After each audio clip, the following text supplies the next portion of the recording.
So let's talk about, since we're on the topic of dogs and pets, let's talk about shares of Chewy. Ticker symbol CHWY. Do they have an alibi? Well, let's find out. They're trading lower right now, so I guess not. 8% lower here on the day.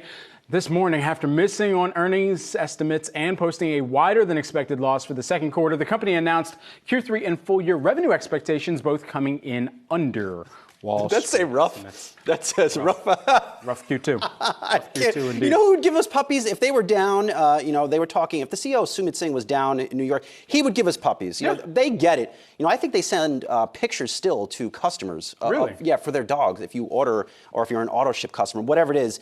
The Street is not necessarily liking this quarter from Chewy, even though maybe they should give it another look. They did see margins go up. They were able to push through prices.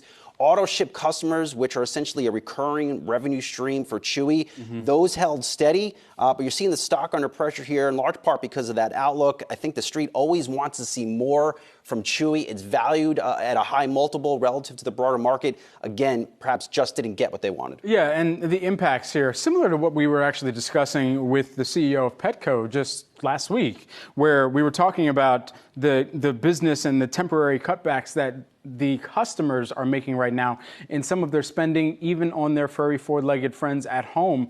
And it is on the supplies, it's on the toys, it's the leashes, the collars, those type of things. Petco seeing that, Chewy seeing that as well. And so what do they do with that inventory and how long can you sit on it? Good thing is, you can sit on that inventory pretty long, and somebody's always going to come back and say, well, you know, now it's time for me to buy a leash. And if it becomes necessity, then you'll go back to it. It's really on the toys that you buy your pets as many toys dog when you're coats. cutting back on spending for yourself. Yeah, I read this Chewy results. Look, people are buying food. They're spending more on food, perhaps taking care of the pet. That's good. You don't want to see a Chewy earnings where sales of food go down because that's just not good because it suggests the pet may not be around for for some reason. Gosh. But look, I think you saw some high margin categories under weakness here at Chewy. Those are the dog coats, those are the bones, all those discretionary items that your pup or cat may not need, but you just stuff it on them because you want an Instagram photo. So that was where the weakness was. And it's really also kind of how they annex themselves to what is a major opportunity that